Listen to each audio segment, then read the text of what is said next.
Hello, and welcome back to I Used to Hate the Color Yellow. I'm Amber. And I'm Jessica. We're here. We're here. Surviving. Actually, it's a great day. But we're actually going to have a topic that sometimes it's a little bit more difficult to talk about and express. I don't know if it's maybe a generational thing or maybe your upbringing. So today our topic is more about like when you're nervous versus stress versus really like depression, sadness, all the above. How would you term it? What would you say? I don't know. I think we were trying to figure this out. Just a general topic of discussion for depression and stress. Yeah. So just kind of looking at that, and then like I think everybody at some point, unless you're really lucky in life, you've experienced some sort of sadness, a bout of depression, I would say. I know I've mentioned it, I think actually even our first podcast, like where I had my first experience with what I know was like a slight depression. Like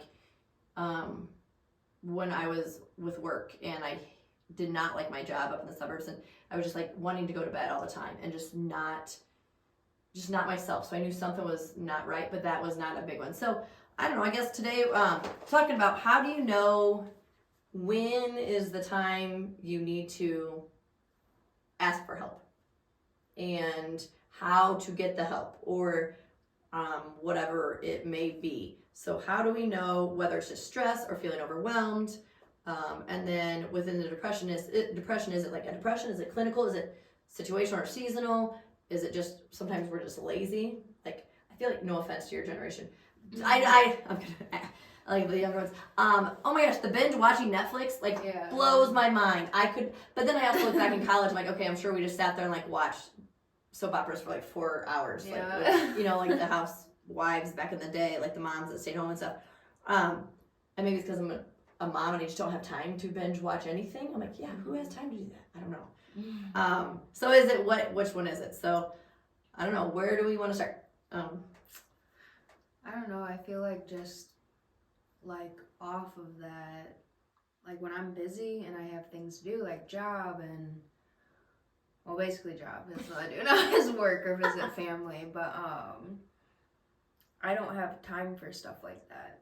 So the binge watching stuff. Yeah. But I like the laziness of things. Right. There are some days, actually now I've been in a pretty like steady mood for the past couple of weeks, like haven't felt down or depressed or anything. And just a quick example, like I looked around my room and it was a mess and I was like, why am I like this? And then a time before that, actually, my mom and I were having a conversation about it, and because I brought like a full trash bag full of trash down, and I was like, from your room, right? Yeah. Okay. I was like, and it was like empty water bottles mostly, but a bunch of other stuff. And I walked down there and I was like, well, I guess this is the life of a female bachelor, like just joking. And she was like, no, like, she's like, you don't have to say that you're messy or whatever, blah, blah, blah, because like you deal with depression.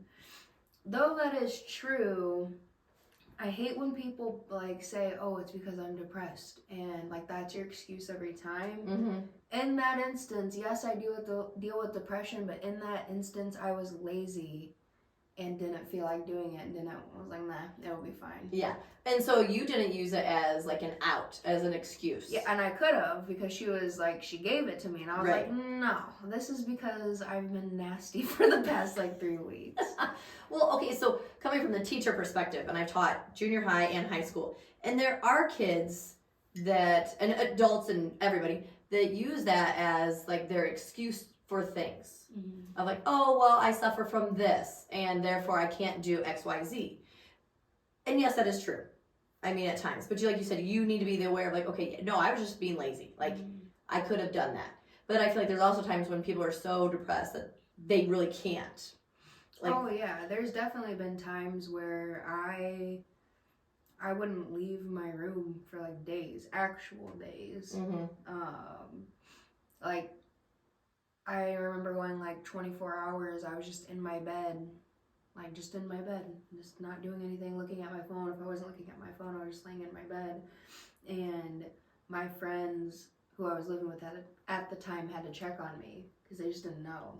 Okay. And like, yeah, so I've definitely felt those moments where there was like, or another moment in college when I locked myself like in my closet, like not in a, that sounded worse than what it was. I locked myself in the closet and I just wanted to be like left alone. Yeah. And I had my best friend at the time came to my house and kept trying to call me like a million times and was like yelling outside the door like, let me in. I was like, I'm not doing this. But like I really didn't have the energy, and I tried explaining that to pick myself up, go let her in and talk about it. Let me do a perspective adjustment on that. So if I was your friend that was out there, I would be worried. Yeah. Do you see where she would be worried? Oh yeah, no, for sure. I'm just No, but that's part of like I like being able to do that. It's like that perspective, like from the other person, like it would be worrisome. Yeah. You know, coming from a teacher now, and we do have struggle with mental health, and there have been students that I know have attempted to take their lives, and like the guilt that their friends have felt. You know, in my classroom we've talked about different things of like what else could we do, and so those are some of those things like. One, knowing when your friends do need help and how do we handle those situations. And I know I just kind of jumped, but also, yeah, she was concerned and just kind of reaching out. And well, I guess it also depends on the person too. Yes. Like, cause though in that moment, like my friends can tell like when I'm like feel like I'm suicidal or if I'm just really depressed and like they know like, all right, yeah, we're not gonna get her to do anything. Right. And like it was definitely one of those times like she very obviously knew, but yes, again, like perspective change, she was worried, but yeah, and there are times where I do lock myself up and I don't want, like I physically can't get myself to do anything. Right. And so I think that's part of our situations of like, okay, so you knew that you can tell, and I think everybody individually too. Sometimes we just have a day where like I just don't really want to do anything. Yeah. So, and that's okay. Being lazy, being like sloppy, and you know whatever, leaving the stuff around. I would say it's funny when you said that. So many times I feel like that, like when somebody really is depressed or struggling with something, I'd say more depressed with the clinical, like where it probably would be a diagnosis is what I'm thinking of, like of some sort. Could be mild depression versus like an extreme depression where it's like to a risk of suicidal, but they can't do the normal functions that seem like easy, like picking up the water bottles or emptying the garbage or whatever. And that does then, like, I feel like it just comes this dark hole. I've had so many teenagers, I'm like, I can't do anything. And you know they're upset about something or going through a little bit of depression. Like, first of all, open up your curtains. You know, are your curtains closed? And I say 9 times out of 10, their curtains are shut. I'm like, let the light in. Turn on the lights. Quit sitting in the darkness. Are you one that sits in the dark? Yeah. Yeah. I can't. Like, really? Oh my gosh, no, never. Like, first thing I do in the morning, I wake up and open up curtains. Jeez. Like, ask anybody. That's too much. Oh yeah, if you ever share a hotel room with me, don't share a hotel room with me. Guess what? I'm waking up like, time to wake up. Yeah. And then as soon as I immediately like let that, and then front. If you go past our house, my front door is open as soon as like, and actually during the summers we open up our garage doors too. Like that's just like like let it all in, let all these like sunshine in, let the natural light. Well, I feel like that's normal, especially the towns we live in. Yes. But just waking up and like I'm just gonna Open burn my eyes. No. But I think that's like when I tell kids, like, you know, first thing, start opening up your curtains. Yeah. Let the sun light in, and start and clean up your room. Because I feel like a lot of times when you have the chaos and the mess around you, it adds to like that. I don't know. That's maybe just me type of thing. But then there's also times where you really do need to do something about it. So you shared that you've gone through depression and different things. I guess, can you go back and remember like when or like one would be example of like somebody who's listening, like how did you know that okay, something's just not right? Yeah, mine's a little bit tricky. Yeah, yours is, I would say. I think so when I was 16, I had like a super bad anxiety attack at school, Mm-hmm. and like they thought I was having a stroke. So they took me to the hospital, and that's when I found out, like, they're like, oh, we found out, like, oh, you had a panic attack, whatever. You need to see, like, your primary doctor. So she had diagnosed me with clinical depression. Okay. And she also was just, like, observing me and just talking to me, and that's, like, when anxiety came about. I'm trying to think, just back to that time. So the doctor told me that that's kind of when I knew, but I didn't really, like, I just summed everything up with depression. Mm-hmm. Like, oh, I can't do that because I'm depressed. And then I found out, no, what it really is I was anxious. And even though they touched partially on being anxious, they only medicated me for the depression. Okay. So I don't know. It's just very tough. If you feel, I think it's to the point where you feel like you're hopeless. Mm-hmm. It just so happened, like, I had felt hopeless before and had gone through other things. And I wish I would have gotten help then, because it progressively gotten worse. But I think if you're at a point where you're literally contemplating, like, is what I'm going through, like, fine, or would I rather literally not be here? Mm-hmm. Like, if you're having those thoughts, then you need to get help. I know some of my friends have verbally told me that they have felt depression and have been depressed, but they can't understand respectfully what it's like to, like, want to take your life. Like, they can't imagine that. Me either. And that's what I think blows my mind. Mm-hmm.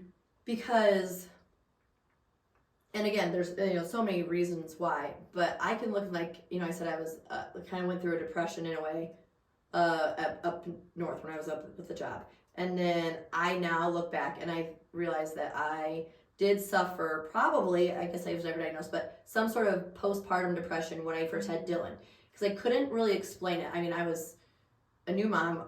We didn't have children until I was like 30, 31. So, you have all your freedom, I guess, in all your 20s. And then all of a sudden, like, life completely changes when you have kids. Like, pump the brakes, like, whoa, what's going on? It just completely changes so much of your lifestyle, your physical, your mental. And I remember wanting to, the way I was able to describe it is like, when you said you were in the closet, that's kind of how, like, I just wanted to hit pause, like a pause button on life, crawl into a cave, and just stay there until I felt normal again. Yeah. And then come back out. I didn't want to harm Dylan. I didn't want to harm myself. I just wanted to put pause on stuff. I didn't want the world to go on without me. I just wanted to pause until I felt okay, and then I was going to come back and resume. Yeah. And I've had so many conversations with my students that have, I like had a class where it's like, we called it communications, but we dealt with we went over the 7 habits of a highly effective team and being proactive and all these different things. And we're very open. I said, how many of you guys have honestly thought about taking your life? And I think that was a really small class of like 12 kids, and 9 out of 12 had honestly thought about taking, to what extent. And I never, no matter how bad life got, did I ever feel like, okay, I need to end this. Yeah. And so that's where I'm like, wow, like, you really do get, because it's like, okay, I don't want to, do you feel, and I go, again, this is for a different program, like you can't do anything else. What's that? For me, like, I don't know about everyone else, because everyone's different, but, like, the feeling that I get to is a lot of stuff plays into it. So I'd say, from my perspective and my point of view, because I deal with a lot of mental illness issues, and there's a lot going on here, mine has a lot to do with that. And trauma. So I guess something I can relate to, but I'll bring it to a different person. Like, let's say whoever this person is, they've been through trauma and addiction, and it's like they probably are in that addiction because they were trying to do something to stop what they were feeling. Right. So It's basically just a nagging feeling every day you feel of like, just like, what is the point of me being here? So it's like, I don't know, say you walk into perfect science class. Mm-hmm. And you're in there and you're teaching, and all of a sudden you're like, you get frowsy, like, why am I even in here? I hate science. Mm-hmm. That's kind of as like silly as it sounds, but very literal. Like, you're here in this, like, in life, things just start getting heavy, and you're like, why? What even is this? Why am I even here? Why am I here? Because you don't. I'm gonna speak for myself, but in that mindset, like, you see like only this. Like, there's all this over here, and you just see this. And it's basically yourself is what you're dealing with. You're dealing with what you've gone through, what people have said, what you think about yourself, and it's just a constant repeat going on. And in the bad days, like, it just doesn't feel like you can shut that off. So that's, for me, what leads to that point. It's just like this hopelessness of like nothing is going to make the situation better. And so by being constantly thinking about that situation or whatever it is, there's no way you can get beyond that to even look like, okay, it will be able to get better. You can't see beyond that. It's just like this feeling that you're just constantly recycling over and over again. Oh, yeah, and it's like, it's just hard. Like, I've been in the hospital, and then having to have the whole spiel of like, do you think you need to get yourself checked in, and can you consent for it, and all this stuff. And it's like, it has to escalate to that. Mm-hmm. Like, it, or not escalate to that. I mean, yeah. I guess I've stopped myself from escalating to that point of taking my life by going into the hospital like, hey, I'm about to do something crazy. But then there's been other times where my friends have had to snap me back out of it. And there's been times like I've driven off by myself, and then it's like I don't know, the contemplation is different for everyone. The contemplation I always had was like, will I actually, when it all comes down to it, I've already seen enough of life. Like, this was just my mindset. I've seen enough of life. I've lived a lot of life. I've done a lot of things. And like, I just keep getting hurt basically. So there's nothing more. But then there's that small chance that I can help someone. Mm-hmm. And I'm like, all of this is going to be for nothing. And like, that's usually what it boils down to. If someone's not rescuing me, or it hasn't happened in a long time, which I'm very thankful for. But when it boils down to that point, it's like, I don't know where I was going with that, but I think that's part of what we've talked about just before we even got to the thought of even doing a podcast or anything. Like, you have so much experience with different things that like you want to be helpful for others in one way or the other. Yeah, the being helpful, like, because I've just always wanted to do something like make my life meaningful. Mm-hmm. Like, actually help.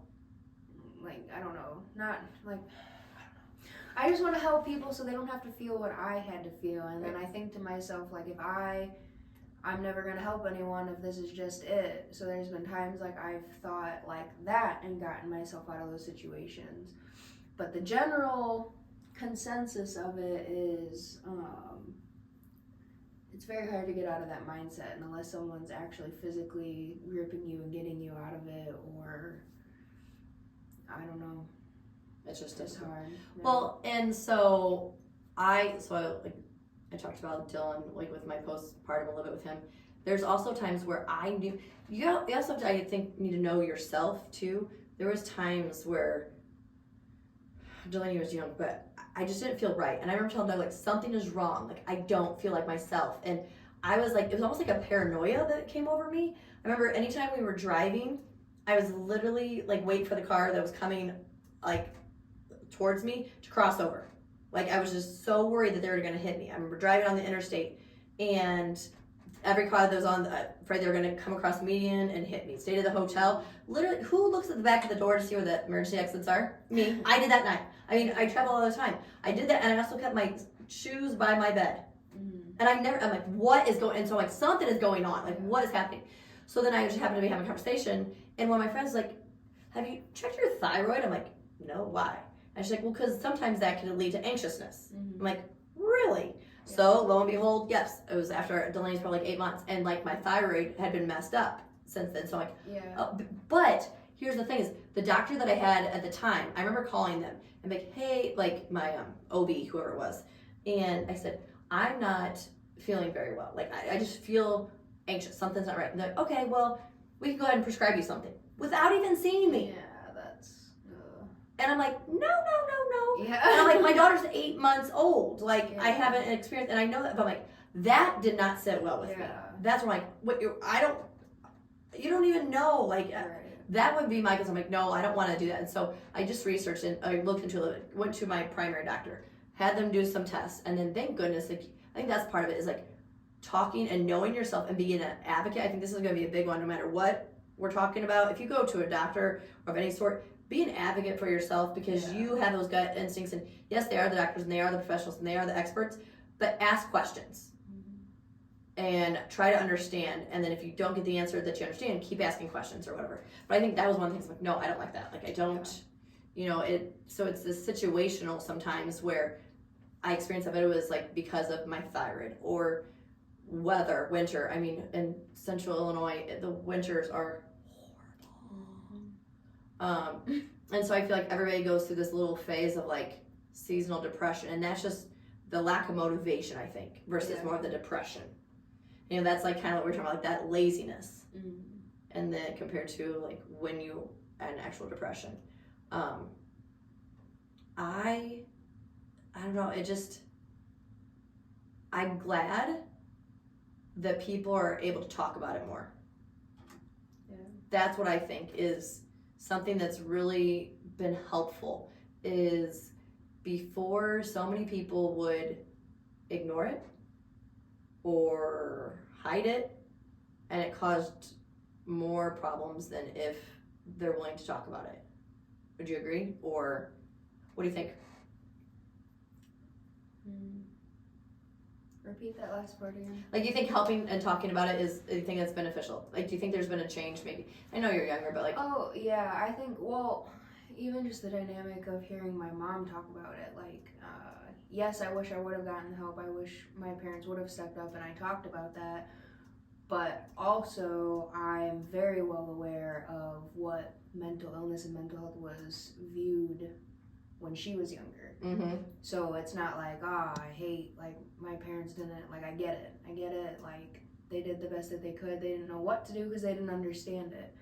But yeah, no, when my mom was younger, she is, I believe, dyslexic. And when she was younger, she just thought she was stupid. Mm-hmm. So she didn't want any of us talking about something that could be wrong because she didn't want people to think we were stupid. Right. So talking about it more, yes, it's very helpful. So you understand, because then, not because of her, but sometimes I even say now, like, I felt crazy. Yeah. Like, ashamed. Yeah, because something's wrong with you. Something was up and I knew it, and no one understood what I was talking about. So I'm thinking of a student of mine who was hospitalized, a former student, like they'd gone off to college and life and adulthood and all that stuff. Anyway, they were hospitalized, and when they were talking to the counselor in the hospital, they talked about it. It's when somebody has like a broken arm or a leg, you can see that, and they need to get it fixed before they can go and like start doing therapy on that. In medical or in mental health, you can't see the injuries, but there's injuries and you need to fix them in a way, like not necessarily injuries, but there's something that's not working right. And whether it's the wiring or the chemical, whatever it is, that needs to be fixed, and finding the right medicine. And that's where some people are like, oh, it's fine, you don't need it. I would disagree. I think there's absolutely, obviously it's science. Sorry if I'm gonna offend people, but I feel like it's science of some sort, and it's doctors and all that other stuff. Like there's something going on. The chemicals are not right. And so like me with my thyroid, I take a thyroid pill every single morning. And I remember thinking like, oh my gosh, I don't want to be dependent on the medicine. Like what can I do? And I remember asking my doctor like, what can I do? Can I change my diet? Can I change my exercise? And maybe those of you out there, there's something I can do. But so far they're like, nope, it's just your body is not producing whatever it needs to. It's just something you do. Here you go. There's this whatever. And you do that. I'm like, okay. Yeah. I guess that's it. So it's like knowing like if there's something not right, taking that medicine that's going to help, and almost continuously monitoring, because you take medicine. Yeah, I was gonna say. And I know you've switched and done different stuff. Does it change, or you have to be on it?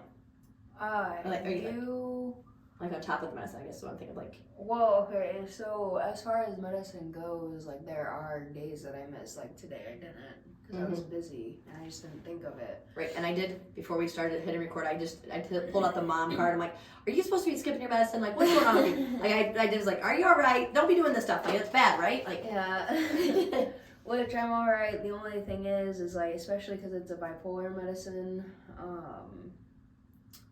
it just throws you off. It's just hard to explain. Like, everything is very muted, I guess. Like, not as joyful or cheery, and it's just kind of there. So if you were to, life is life. if you were able to skip it multiple days, would you go into like a? No, see, I'm not at that point. Like, I'm fine. Okay. Like, and I know, like, if I go home and I take that medicine, I'm gonna be, like, neutral. Like, because I'm definitely not depressed right now. Like, I'm in actually a very good mood. I'm just, like, everything is Just calm. and, like, slow, and I'm not, like, on alert, I guess. Right. And when I'm on my medicine, like, I'm on alert. I'm more constantly aware. Know what's my surroundings, and now I'm kind of just like, whatever. Like, I feel like those younger students that, like, are kind of like I'm like, hello, you with me? Yes, like, paying attention? They're like, la la la. Like those little airhead kids, or those like kids that are chasing butterflies when everybody else is like paying attention. Yeah, I know. Like, hello, you there? You with me? I can relate it to, because get me like laughing right now, like I will go off and I'll get loud, and it's just because I don't have that mediator, basically. So the stabilizer that's putting it all into alignment. Right now I'm right here, but a little bit before I came in, I was talking to my brother, and like I was like up here, like a fourth grader, like bouncing around. It's just, that's what it is. My body's just like go with the flow right now. There's no neutral, and so it can just happen at any second, which is the annoying part of like, you don't know. But what I was gonna say is, because you asked about like switching it up, if you, like, you know, you're genuinely gonna go ask like, hey, like I really think I might, like I need a mental health evaluation, because my generation, like it's almost like just a thing, like, haha, I have anxiety, like, and it's a trend or it's something, and it's like, okay, like if you're seriously concerned about that, or you're just doing it because like whatever the case may be, make sure you know what you're getting yourself into, because I have now tried 1, 2, 3. I think I'm on my 4th medicine, so I had to try 4 different ones to find one that works. And you have no idea, unless you've done it, to what that does to your brain. Like, okay, sorry. No, you're good. Like one of the medicines I was on threw me into a rage, like angry, like yelling, like getting into arguments, like just completely, I just wasn't there. It was just complete anger. And then there's other times, the very first medicine I was put on, like I was a zombie actually. Like I was not alert at all. It was like, I didn't feel any excitement. I was on the color guard team, and I'd go out for the half times and like nothing, like just crickets in my head. Yeah. Oh wow. So it's like there's all these varieties, and you gotta find the one. And thankfully, I finally, well, it's not, for me, it's not just one, but you found the combination for you. Yes, I found the combination, so it was a process. You started saying like, you know, with, I think, and I mentioned this before too, like it's such a thing, like, oh, I have anxiety, you know, like blah, blah. It's like a buzzword. It's like the cool thing to have. So, and it isn't, but sometimes they just throw that word out. You know, they just, generations and young ones, like, well, I have social anxiety, or I have anxiety. And do they really know what they're saying? And if it really is anxiety, then you really should look into getting something. And when you were comparing, like, oh, don't just say that you have it, and don't think it's something cool to give yourself as title and then say you think you need this medicine just for the attention or whatever. You remind me of like back in our day, the cool thing was like, I wanted glasses. Like I wanted glasses so bad. I never had glasses. Like I have 20/20 vision still. And I sometimes now I guess need to like those reading glasses as I'm getting older. But I always wanted glasses. And so people like, don't wear glasses unless you need them, because then you might need. And so like, obviously you're taking medicine when you don't necessarily need it. It could be a really bad thing, or just putting your body through something that it doesn't need to, or just I feel like you're taking the the seriousness away from something by just casually mentioning it and using that. Like, oh, I have anxiety. Well, do you? Or are you just saying that word? And using it wisely within that anxiety and the depression. Because that anxiety can lead into other things, and if it's not taken care of, but also. I think it's kind of glamorized a Yes, little bit yeah, because that's exactly. Much better way to say it than what I was saying. No. So I was trying to think of a word earlier. It's very glamorized because, I don't know, on TikTok, there was this a while ago. It's been, I don't even know, probably over a year ago. Like, one creator on there had made a video about how she, like, dealt with anxiety throughout the day. And it was very much so, like twisted into making it seem like, oh, this is what I deal with. And then another creator, you can like duet or like basically reply to the video with a video, and she was like, no, this is my life. And like, I wish I could find that. If I find it, I'll send it to you. Okay. And then just see like, no, this is the reality. It's not this like great, wonderful thing. Well, so she like actually like film clips throughout her day of what she went through. And then there was this other one that was like what I feel like before I take my Lexapro versus after, and that's an antidepressant I'm on. Mm-hmm. It was so accurate. The whole room was like kind of what I was explaining. It was dull, like the colors were a little bit muted. I don't know how she did it editing it, but and then when she took it, like everything was vibrant in the room, and it was like alive, kind of. Yeah. Well, so sticking with depression, because then I also was talking about, well, let me jump to this. Counseling, because like we've talked about medicine, but I also feel like sometimes there's opportunity where you don't necessarily need medicine, but there's counseling, and it doesn't have to be necessarily for depression. So I'll admit, like I've gone to counseling, and I started seeing a counselor. It was probably about a year or two, probably 2 years after Angie passed away. And it was just one of those things where I felt, I was like, I don't know if it was overwhelming. It was just a lot. Like I just felt like my life, like I'm being a mom, I'm trying to be a good wife, like I'm trying to do all these things, and like I just never felt good enough. And I just felt like, what is going on? I just wanted somebody to talk to who I felt was like an expert, like maybe like a sounding board. And maybe that's also because like we've kind of talked about in episodes before about friendships.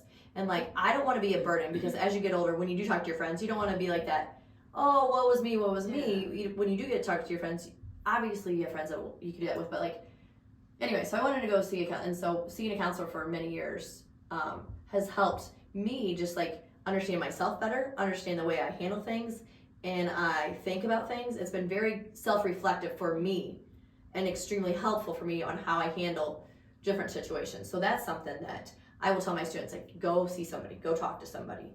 A lot of times health insurance will cover things which I had no idea. Like, really? Like, there's a mental health thing on our health insurance? Yeah, that's a thing.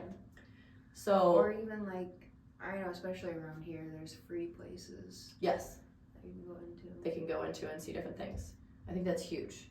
Yeah, sometimes you don't even need medicine. Like you said, you just need to talk it through.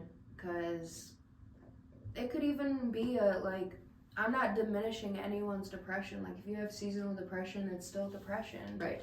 Like, if you, even in that season, in that moment, you need to be counseled for once a week for 6 weeks, and then you're good, then you're good. Like, that's, like, they did their job, and you should take that and run with it. So, yeah, and I think it's helpful just to look at all the different ways, and, you know, talking to friends, figuring out what's best for you. You know, I tell my students when they are like going through a sad moment, or like just like not a clinical depression, but like a sadness, like a breakup, you know, like a high school breakup where they think it's the end of the world, and I'm like, oh honey, like, you know, it'll be fine in like 2 months from now, trust me. I've been there, done that. You know, I see kids all the time doing it, but it's one of those things, like, what's going to help you? Listening to music, journaling. I tell the kids all the time, just journal. And whether now it's like on their phone, or like just recording things, or whatever it is, just to talk it out or write it out, to get it out of your head, it helps so much. And I think people underestimate the value of that. Prayer is one that is huge for people, and realizing that we are not, you know, strong, and it's okay to lean on your faith. Yeah. And I know that that's helped you a lot of times. Oh, for sure. That's another major thing. Like, in order, if, like, you are a believer, you are a Christian, like, you have to have that balance. Like, I can't put all my hope and confidence in these people. Right. Like, at the end of the day, like, yes, that is their job. They also get paid for doing it. Like, you need to do some, like, soul searching and praying and advocating for your own self, not just physically getting the help, because if not, then what happens to the day when, like, some more things happen, some more, like, anxiousness throughout the day, like, oh, I never used to be anxious while driving, but now all of a sudden I am. It's like, okay, now all these things are progressing, so, like, you need the things like clearing your head, you need the things like praying to get through it. Yeah. So I think that's a lot of like what we kind of want to talk about is like, you're not alone if you're going through some sort of, whether it's laziness. Trust me, we're all lazy on our days, and that's okay. Take those days. Those are like what we call our mental health days. Just do whatever you need to, whether it's being lazy or being really busy and like over cleaning or whatever, or it's the depression, or it's the sadness, and whether it's seasonal or clinical or whatever, is finding somebody to talk to about it.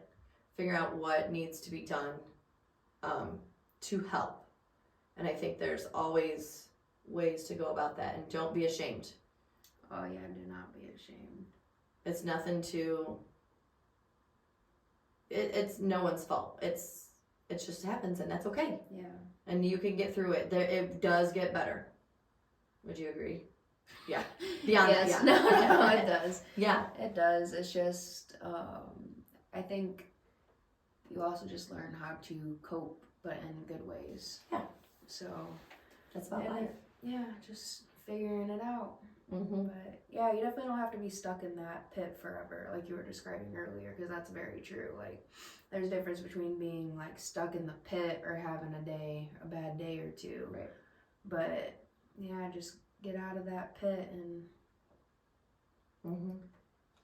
So yeah, that's our words of advice on how we, and actually one episode we'll talk about later. I want to talk about like other family members, how we experience when people have depression, because my mother has depression, and so I want to talk about how does this being like the dependent or the caregiver of somebody who does struggle with it. That's a whole other one too. So yeah, way too long for that today.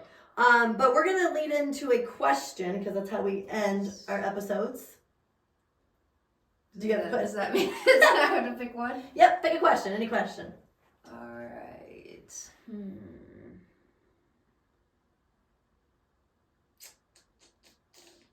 I know you can tell that we did not plan this. We should have been better. It's okay. No, I don't even have a good one. I know, I'm trying to think of one. Something, a skill that you wish you were better at. We'll go with that. Or that you could have. A skill that I wish I was better at or Or could had, have. yeah, because I have no skills. Like, I would, that sounds bad. I do have some skills, but You do. I have no skills. I'm worthless. I'm pointless. No, mine, I wish I could play the guitar. The guitar. That's what I wish I could do. I wish I was really smart. Like, You can't the listeners can't see my face. Like, because you are smart. What are you talking about? No, like smart, like I can't Academic even smart? think, like NASA smart, like Scientist. engineering. Like, Yes. I wish that I was like that educated.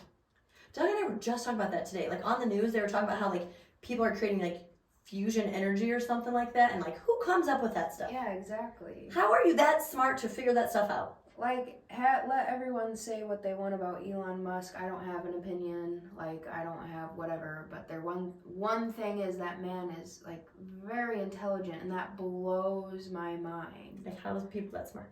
Yes, Like, it hurts my head just to think like how much they know. Yes, how do you know all of that? But that's what you want. Yeah, that's just one thing. All right, so that's us today. Thanks for joining us. Yeah, be safe and Have a good day.